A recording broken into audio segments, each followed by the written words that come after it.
Shalom Bapak Ibu yang dikasihi dalam Tuhan. Selamat datang di ibadah Welcome Baby Day. Mari sama-sama sebelum kita masuk lebih dalam kehadirat Tuhan, mari kita memuji Tuhan lebih dalam lagi. Kita mau katakan terima kasih Tuhan. Kami mau menyembah-Mu Tuhan. Terima kasih Tuhan. Kami menyembah-Mu Yesus.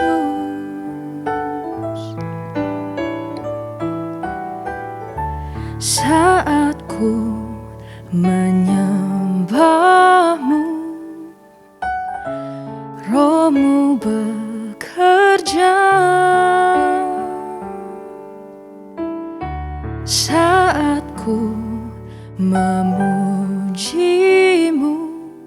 Kau bertahta di atas pujian. Mari sama-sama katakan dari awal lagi. Saat ku menyembah-Mu, Roh-Mu bekerja.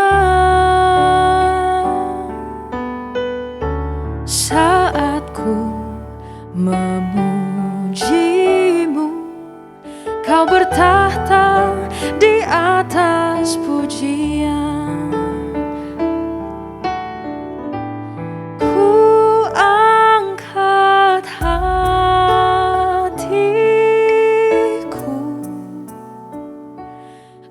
Pandang kekudusan-Mu, saat ku sembah, ku puji-Mu, ku rasakan kehadiran-Mu Tuhan. Saat kami menyembah-Mu Tuhan, saat ku menyembah-Mu, Roh-Mu bekerja. Saat ku memuji-Mu, Kau bertahta di atas pujian.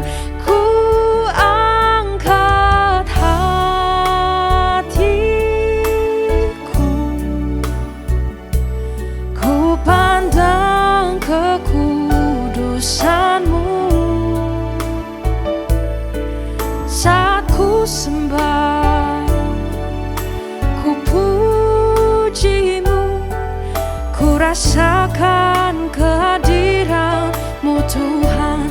Ku angkat hatiku,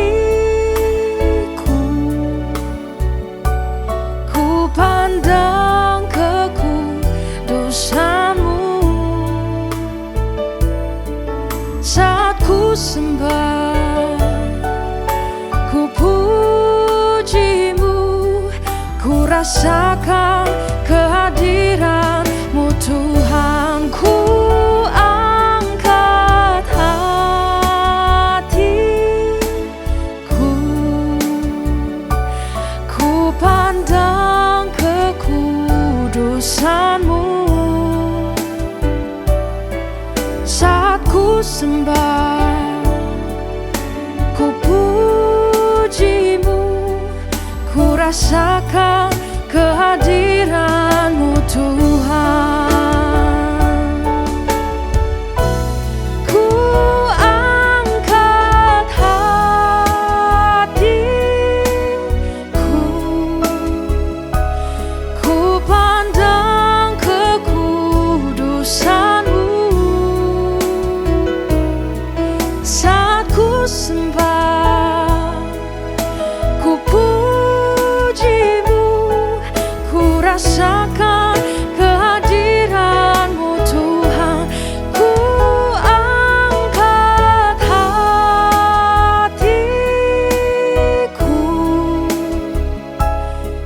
pandang kekudusan-Mu. Saat ku sembah, ku puji-Mu, ku rasakan kehadiran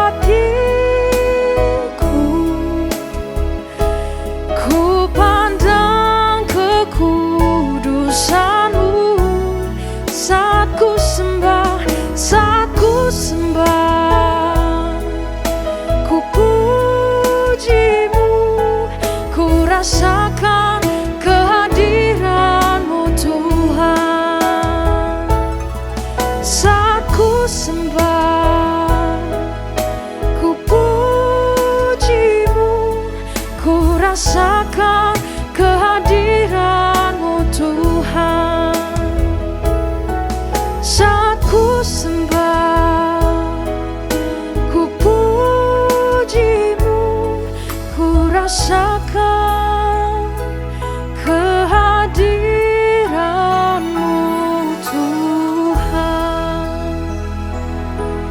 Oh, terima kasih Tuhan, kami sembah Kau.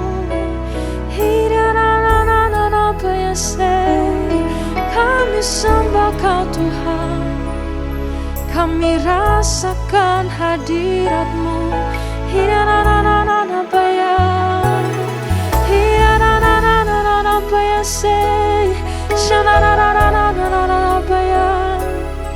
Ini hati kami Tuhan, rindu menyembah-Mu.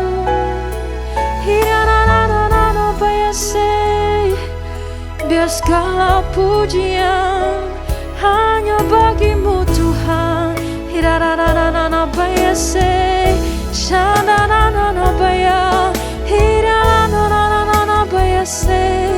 Terima kasih Tuhan buat kasih setia-Mu.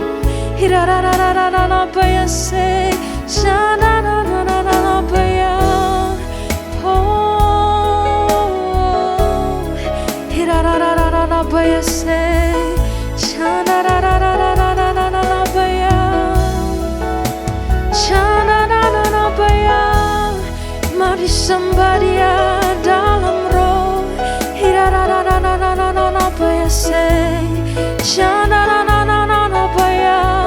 Haleluya, haleluya.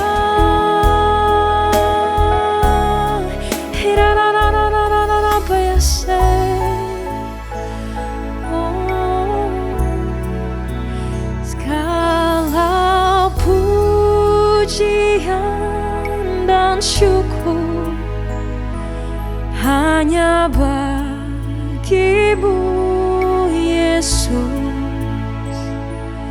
Dengan apakah ku balas kasih-Mu?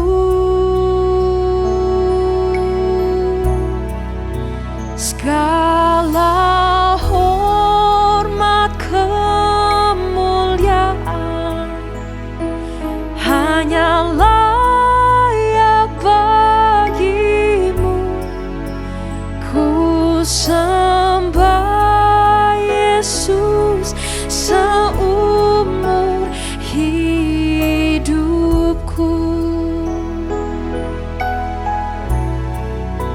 Segala pujian dan syukur hanya bagi-Mu Yesus.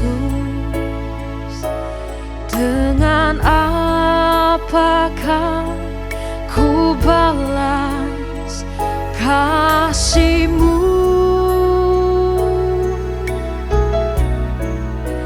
Segala hormat kemuliaan hanya layak bagi-Mu. Ku sembah Yesus seumur hidupku.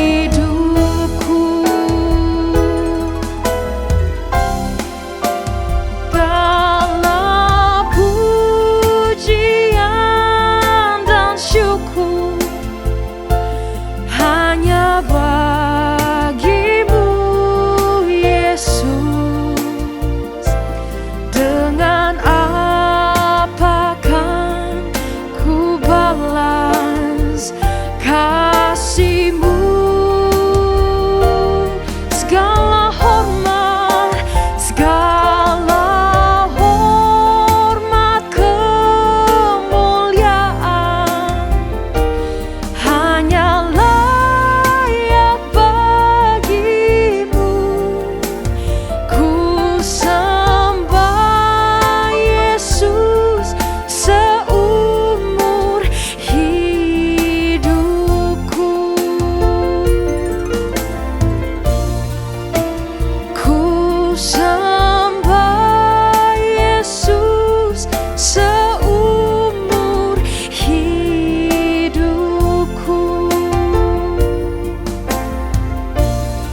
sembah Kau Tuhan, sebab Kau layak kami sembah. Terima kasih Yesus. Oh ya na na na bayase, kami sembah Kau Tuhan. Ya na na na na na bayase, terima kasih ya Tuhan buat kemurahan-Mu.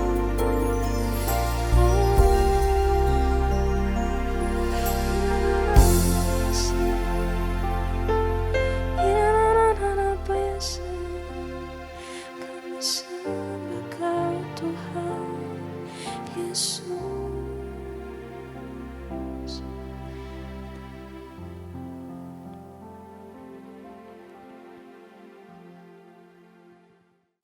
Shalom, Jemaat Welcome Baby Day yang dikasihi Tuhan Yesus.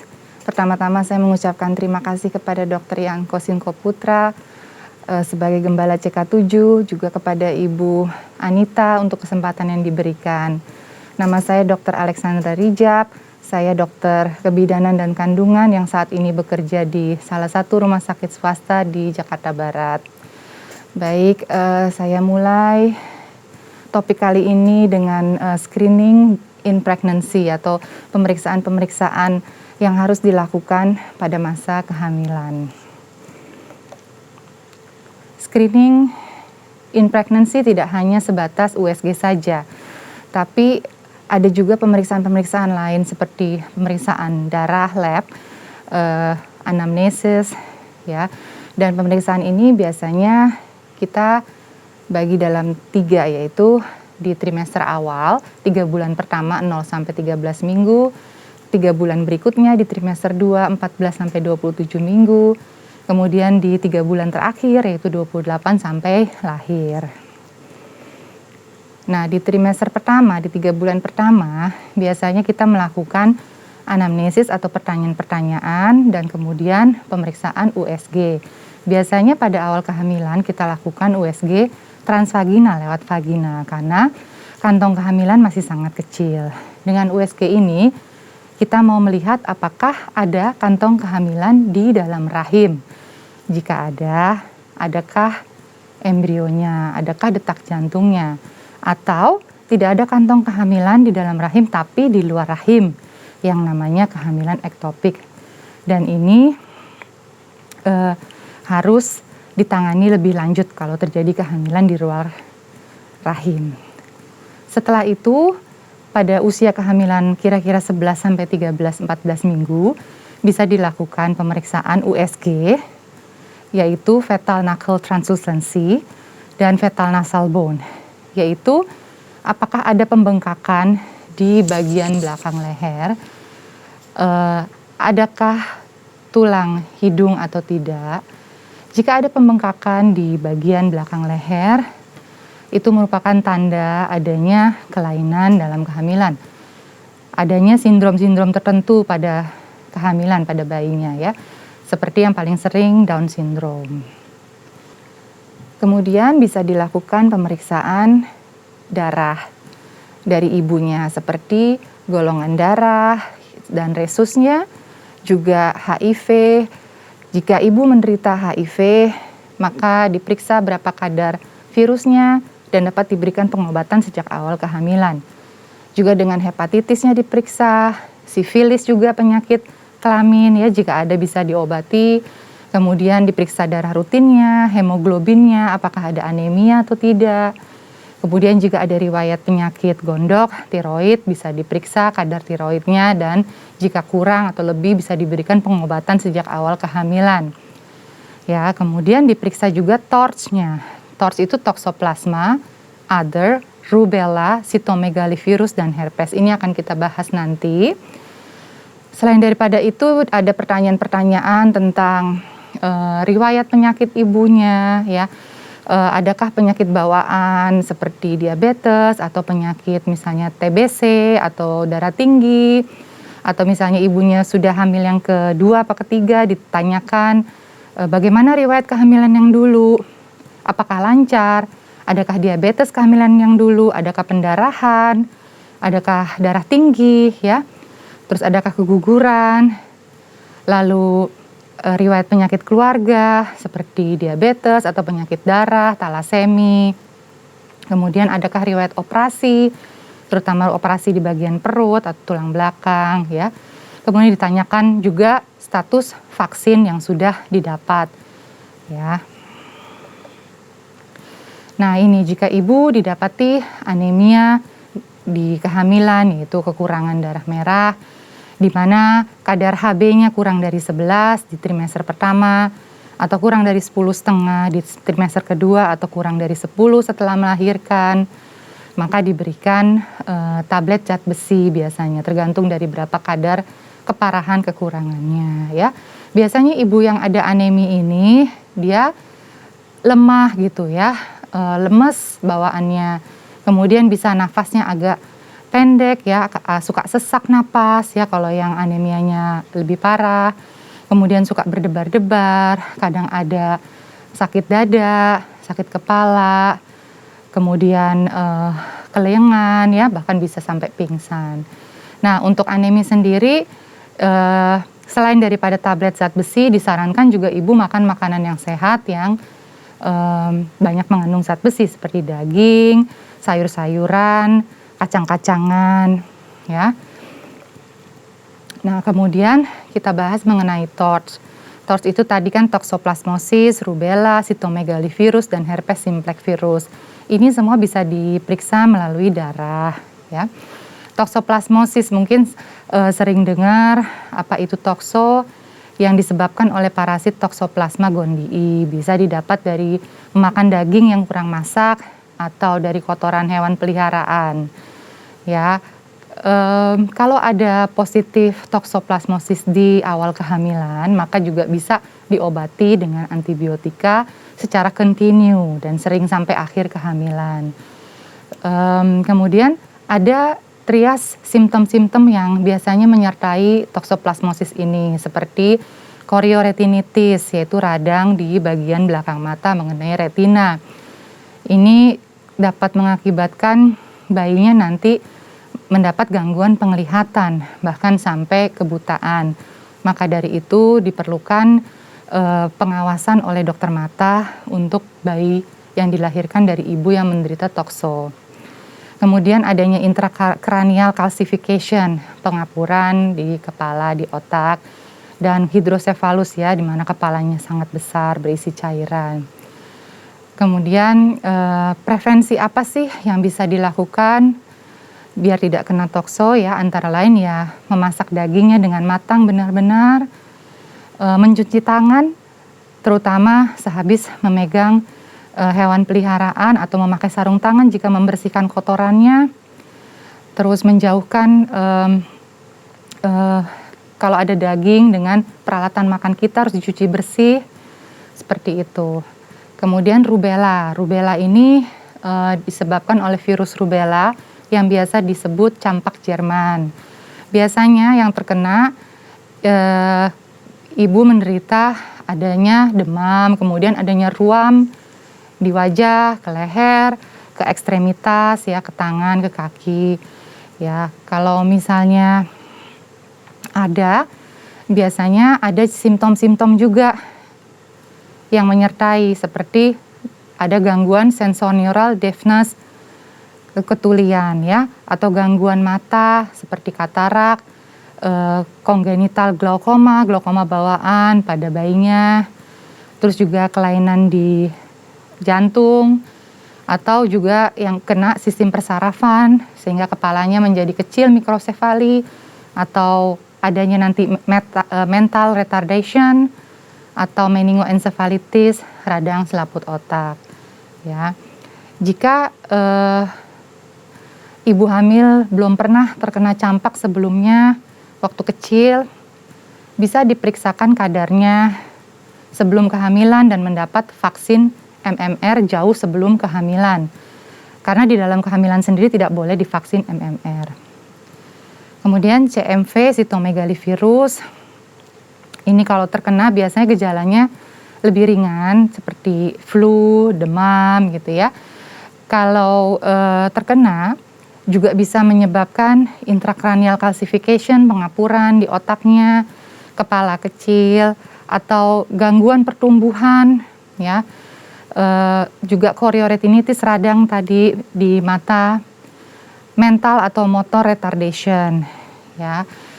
Pencegahannya yaitu dengan menjauhi seperti kalau ada anak-anak mungkin di kindergarten yang sering terkena flu, batuk, pilek, nah berhati-hati ibu yang sedang dalam masa awal-awal kehamilan, ya.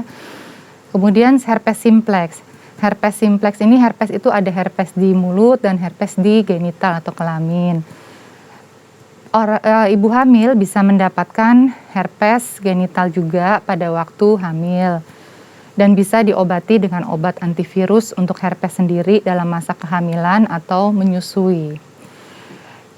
Jika terjadi herpes pada masa kehamilan, maka saat-saat mendekati mau melahirkan mulai 36 minggu dapat diberikan obat antivirus ini sebagai profilaksisnya, ya.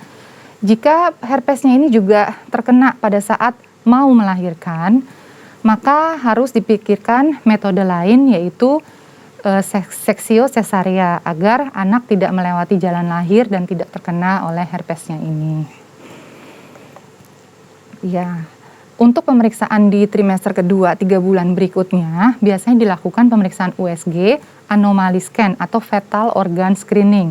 Di sini dilakukan antara 19 sampai 23 minggu biasanya, dilihat benar-benar bagaimana organ-organ di kepala, di otaknya, kemudian di bagian lingkar perutnya, kemudian di jantungnya terutama, adakah kebocoran katup jantung.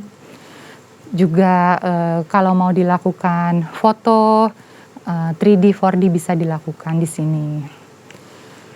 Di trimester kedua ini juga dilakukan pemeriksaan OGTT, ya, yaitu tes gula untuk orang-orang yang curiga nanti akan ada diabetes dalam kehamilan. Kemudian tetap diperiksa darah rutinnya, hemoglobinnya, apakah anemia, kalau iya harus lanjut dengan tablet zat besi. Selain daripada itu tanda vitalnya, tensinya, adakah hipertensi atau tidak.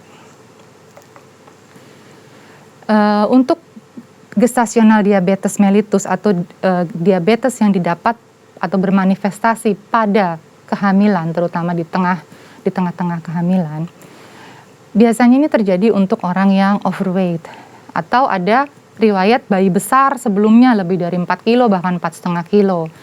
Ada riwayat diabetes dalam kehamilan pada kehamilan yang terdahulu, atau ada riwayat diabetes di keluarga, papanya, mamanya, ya, atau dari etnik sendiri seperti orang Asia juga banyak ya yang menderita diabetes.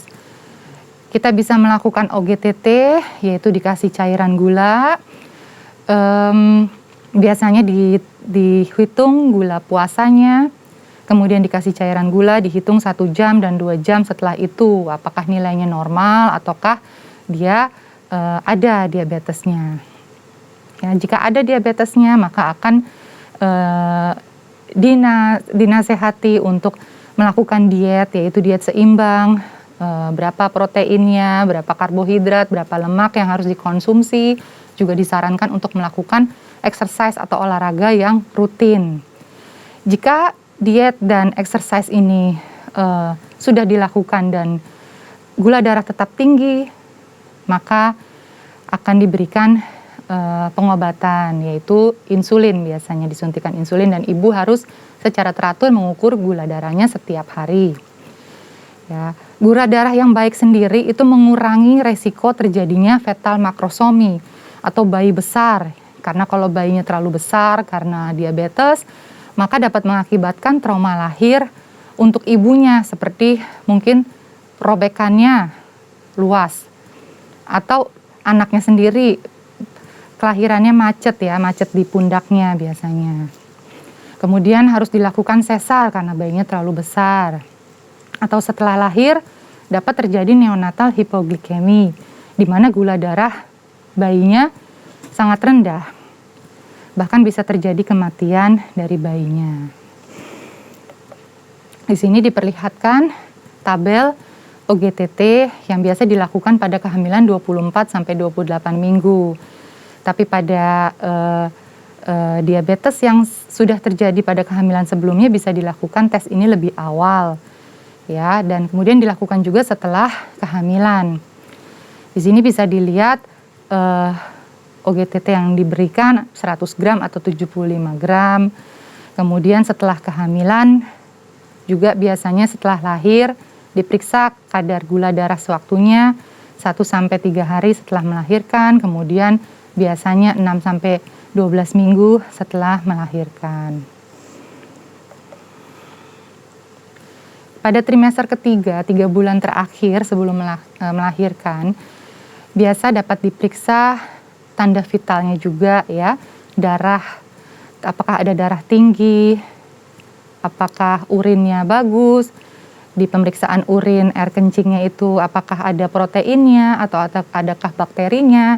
Jika ada bakteri, maka harus diobati juga, ya. Kemudian dapat dilakukan pemeriksaan GBS pada kehamilan 35 sampai 37 minggu, opsional, ya. Diperiksa swab sekret vaginanya apakah ada bakteri dari grup B Streptococcus ini. Kalau ada, jadi bisa dilakukan pencegahan agar bayinya tidak terinfeksi nanti melewati jalan lahir, seperti ibunya dikasih antibiotik pada saat mau melahirkan, ya. Jadi menghindari anak nanti terkena bakteri ini sehingga tidak terjadi demam atau bahkan sampai pneumonia pada bayinya.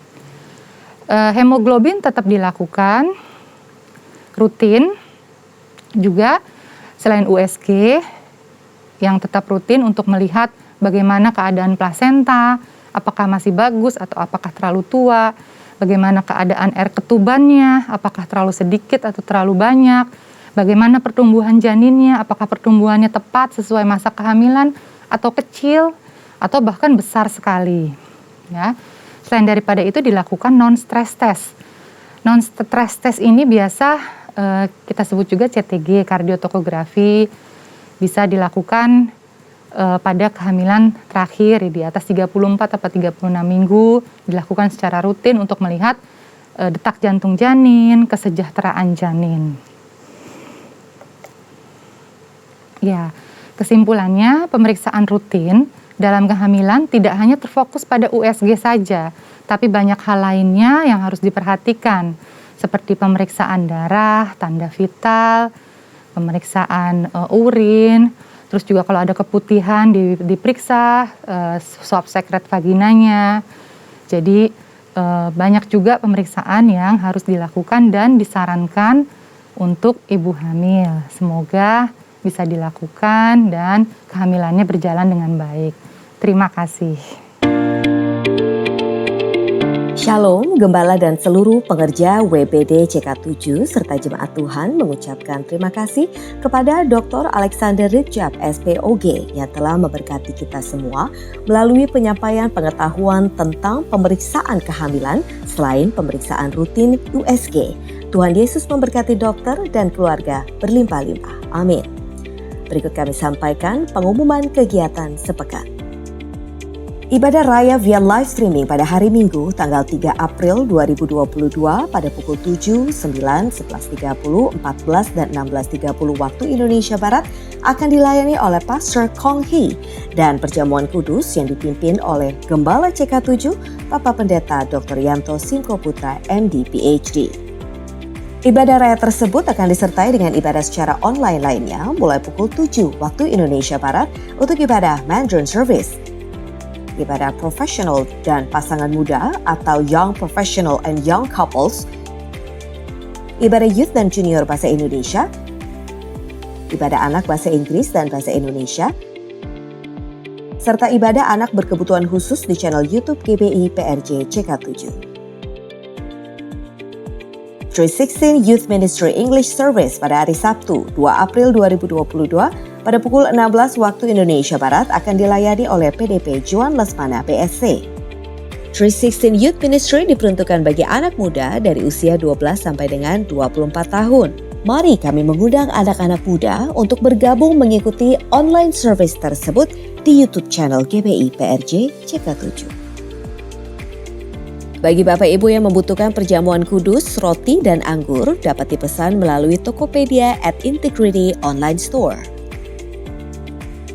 Untuk persembahan umum atau kolekte, perpuluhan jemaat, ucapan syukur, dan lain-lain dapat dilakukan melalui e-banking, mobile banking, ATM, maupun online di website ke rekening persembahan CK7, BCA Cabang Tamrin dengan nomor account 206 333 8 222 atas nama GBI PRJ.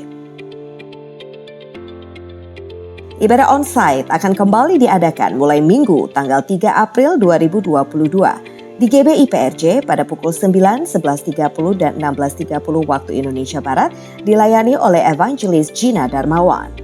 GBI Intercon pada pukul 9 dan 11.30 waktu Indonesia Barat dilayani oleh PDP Rita Arifin, sedangkan pada pukul 16.30 waktu Indonesia Barat akan dilayani oleh PDP Tirza Juliana Wibowo. GBI Alam Sutra pada pukul 9 dan 11.30 waktu Indonesia Barat dilayani oleh Pastor JJ Simko Putra. Sedangkan pada pukul 16.30 waktu Indonesia Barat akan dilayani oleh Pendeta Robertus Purwadi SE SPD. GBI PRJ Mandarin Service pada pukul 9 waktu Indonesia Barat dilayani oleh Evangelis Mary Tasman. GBI PRJ Pluit pada pukul 9 dan 11.30 waktu Indonesia Barat akan dilayani oleh PDM Roy Raymond Tanujaya MSC. GBI HCR atau House of Christ Revival pada pukul 9 waktu Indonesia Barat akan dilayani oleh Pendeta Robertus Purwadi SE SPD. Untuk informasi lengkap guna mengikuti ibadah onsite tersebut dapat dilihat melalui video berikut ini.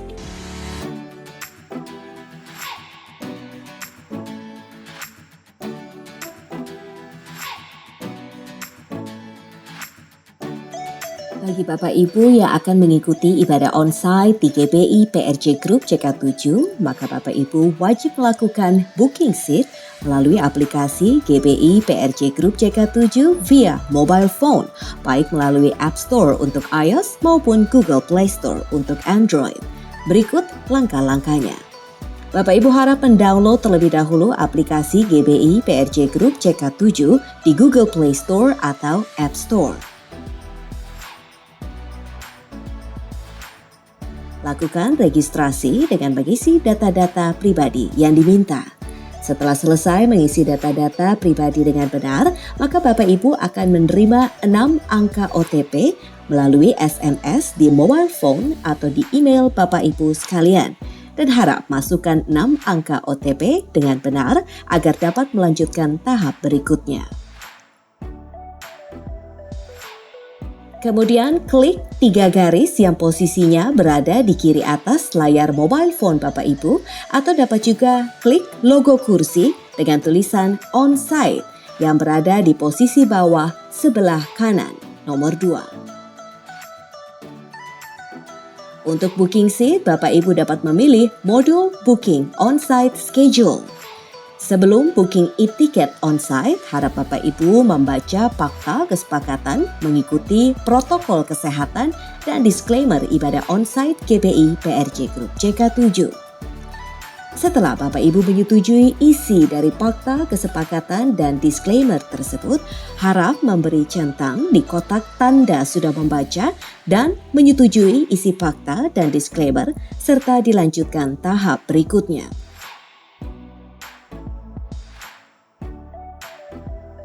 Bapak Ibu harap mengisi cabang dan jam ibadah onsite yang dipilih. Kemudian klik submit dan Bapak Ibu akan mendapatkan nomor e-ticket untuk ibadah onsite sesuai pilihan Bapak Ibu jika seat tersebut masih tersedia. Namun apabila pilihan tersebut tidak tersedia lagi, maka Bapak Ibu dapat memilih tempat dan jam ibadah yang lainnya. Booking e-ticket dapat dilakukan setiap hari Senin mulai pukul 9 waktu Indonesia Barat untuk ibadah onsite hari Minggu yang akan datang, dan demikian untuk minggu-minggu seterusnya. Booking e-ticket mulai dilakukan 6 hari sebelum hari H. Tempat terbatas, harap Bapak Ibu memperhatikan waktu booking e-ticket. Selamat bertemu di ibadah onsite GBI PRJ Group CK7. Ada satu pepatah yang mengatakan free cheese is always available in mouse traps, yang dapat diartikan tidak ada sesuatu yang gratis dan segala sesuatu ada akibatnya.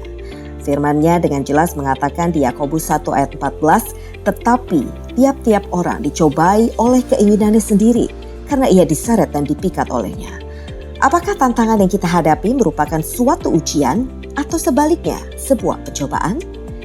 Ujian atau trial adalah situasi yang digunakan Tuhan untuk menguji dan menumbuhkan iman kita. Sedangkan pencobaan adalah cara iblis yang mencoba menjebak dan menghancurkan kita. Topik yang sangat menarik dan memberkati kita masih dalam Self-Control Series.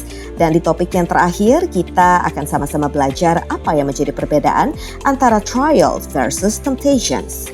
Mari bergabung bersama di Cool Online CK7 bagi Bapak Ibu yang belum tertanam di Cool yang berada di bawah naungan CK7 pada hari Jumat 1 April 2022 pada pukul 19 sampai dengan 21 waktu Indonesia Barat. Dan pada hari Sabtu 2 April 2022 pada pukul 10 sampai dengan 12 waktu Indonesia Barat. Untuk link Zoom, meeting ID serta password dapat diklik langsung di apps GBI PRJ CK7 dengan modul Zoom Link atau dapat menghubungi nomor WhatsApp yang tercantum di layar Bapak Ibu. Seringkali kita merasa mengapa dunia ini sepertinya tidak adil. Kita melihat orang-orang di sekitar kita nasibnya seakan-akan lebih baik dari kita. Atau peribahasa mengatakan rumput tetangga lebih hijau dari rumput di halaman rumah kita. Nah, maukah ibu-ibu merasakan kebaikan Tuhan melimpah di dalam kehidupan ibu-ibu sendiri? Narasumber Share and Talk WOI CK7 kali ini adalah seorang dokter yang sudah tidak asing lagi baik di kalangan ibu-ibu, artis, penyanyi kondang, pejabat tinggi pemerintahan, bahkan para hamba-hamba Tuhan. Kita akan dengarkan bagaimana beliau merasakan kebaikan Tuhan yang melimpah atas hidupnya, baik di rumah tangga, dunia medis, bahkan ada satu sisi dunia lainnya yang tidak banyak diketahui oleh pasien-pasiennya. Dan pastinya beliau juga akan memberikan rahasia agar tubuh tetap sehat dan langsing tentunya. Mari kami mengundang ibu-ibu untuk dapat mengikuti acara Share and Talk WOI CK7 pada hari Kamis 31 Maret 2022 pada pukul 15 waktu Indonesia Barat dengan tema His Favor Overflows. Dengan menampilkan narasumber Dr. Sisi Nugraha MD MSc Mars. Jangan lewatkan acara Share and Talk kita kali ini dan seperti biasa acara dapat diikuti secara live streaming via YouTube channel GPI PRJ CK7. Unit Prophetic CK7 kembali akan mengadakan audisi pemusik, worship leader, dan singer pada hari Sabtu tanggal 23 April 2022 pada pukul 11 sampai dengan selesai di GPI PRJ Mall MGK lantai 9. Pendaftaran secara online melalui www.gpiprj.org dibuka mulai pada hari Minggu 20 Maret 2022 sampai dengan Minggu 16 April 2022. Persyaratan umum dan khusus dapat dilihat di layar Bapak Ibu sekalian atau dapat dilihat juga di media sosial masing-masing cabang. Untuk memperlengkapi pengerja serta jemaat dengan kebenaran firman Tuhan, maka unit pengajaran CK7 menyelenggarakan program Bible Study dengan format yang baru atau berbeda dari sebelumnya. Selain mengupas firman Tuhan secara berurutan dari perjanjian lama ke perjanjian baru, juga kami berusaha menyampaikannya secara praktis dan aplikatif. Dan di dalam Bible Study yang akan datang kita juga akan ada pujian penyembahan sehingga kita bisa merasakan hadirat dan jamahan Tuhan sebelum kita memulai pengupasan firman Tuhan. Program Bible Study ini diadakan setiap hari Senin sampai dengan hari Sabtu, kecuali Minggu dan hari libur nasional ditiadakan, yang diadakan setiap pukul 8 sampai dengan 8.45 malam dan akan dimulai hari Senin 4 April 2022 via YouTube channel GPI PRJ CK7. Atau Bapak Ibu dapat klik langsung di link www.gpiprj.org/go/Bible-study. Bagi Bapak Ibu yang ingin bertanya lebih detail dan mendalam, maka dapat menghubungi nomor WhatsApp yang tertera di layar Bapak Ibu sekalian. Tim pengajaran CK7 akan menjawab setiap pertanyaan-pertanyaan yang berkaitan dengan tema yang sedang dibahas di grup WhatsApp tersebut. Mari bergabung dalam program yang akan memberkati kita setiap malamnya. Rasakan jamahan Tuhan dan nikmati firman-Nya supaya kita semakin diberkati dalam seluruh aspek kehidupan kita dan tentunya semakin bertumbuh dalam iman dan pengenalan akan firman Tuhan di seluruh isi Alkitab. Unit pelayanan Jemaat CK7 kembali akan mengadakan penyerahan anak CK7 secara online via Zoom dan baptisan air. Untuk baptisan air, pendaftaran dibuka mulai hari Minggu 27 Maret sampai dengan 6 April 2022. Pelaksanaan baptisan air diadakan pada hari Sabtu 9 April 2022 pada pukul 8.30 waktu Indonesia Barat. Dan untuk penyerahan anak, pendaftaran dibuka mulai hari Minggu 27 Maret sampai dengan 17 April 2022. Pelaksanaan penyerahan anak diadakan pada hari Sabtu 23 April 2022 pada pukul 10 waktu Indonesia Barat. Bagi Bapak Ibu yang akan melakukan penyerahan anak atau baptisan air, harap dapat segera mendaftarkan diri secara online melalui www.gbiprj.org. Sekian pengumuman hari ini. Terima kasih atas perhatian Bapak Ibu. Tuhan Yesus memberkati. Mari Bapak Ibu yang terkasih di dalam Tuhan, pasangan suami istri yang sedang menyaksikan ibadah online Welcome Baby Day. Mari kita satukan hati, kita berdoa. Tuhan, kami mengucap syukur untuk ibadah Welcome Baby Day hari ini. Semua berlangsung dengan baik dan kami juga diberkati oleh pengetahuan tentang seputar kehamilan yang disampaikan oleh Ibu Dr. Alexandra. Tuhan berkati Ibu Dr. Alexandra, berkati kesehatannya, keluarganya, profesinya, dan pelayanannya dengan berlimpah-limpah di dalam nama Tuhan Yesus. Saat ini juga Tuhan memberkati para pasangan suami istri yang sedang mengikuti ibadah Welcome Baby Day. Tuhan memberkati para suami, jadikan imam, raja, dan nabi di dalam rumah tangganya. Tuhan juga memberkati kesehatannya, keluarganya, pekerjaannya, dan apapun yang dilakukan selalu berhasil dan beruntung. Tuhan juga memberkati para istri yang sedang hamil. Tuhan memberkati kandungannya dan diberikan kekuatan saat melahirkan supaya semua berjalan dengan lancar. Dan Tuhan cukupkan segala sesuatunya di dalam nama Tuhan Yesus. Tuhan juga memberkati gembala sidang kami Pak Niko. Memberkati kesehatannya dan pengembalaannya dan pelayanannya. Tuhan juga memberkati gembala CK7 Bapak Dr. Yanto. Tuhan berkati kesehatannya, pelayanannya, dan pengembalaannya. Tuhan memberkati bangsa kami Indonesia. Berkati Presiden kami Bapak Jokowi dan wakilnya Bapak Maruf Amin. Diberkati kesehatannya, kepemimpinannya atas bangsa Indonesia semakin maju dan sejahtera. Dan tiba saatnya kami siapkan hati kami untuk menerima doa berkat dari hamba-Nya. Jemaat Welcome Baby Day yang dikasihi Tuhan, mari kita siapkan hati kita untuk menerima doa berkat. Terimalah berkat yang berlimpah-limpah dari Allah Bapa, kasih karunia dari Anak yang tunggal Yesus Kristus, dan penyertaan yang manis dari Roh Kudus, menyertai kita mulai hari ini sampai Maranatha, bahkan untuk selama-lamanya. Haleluya, amin.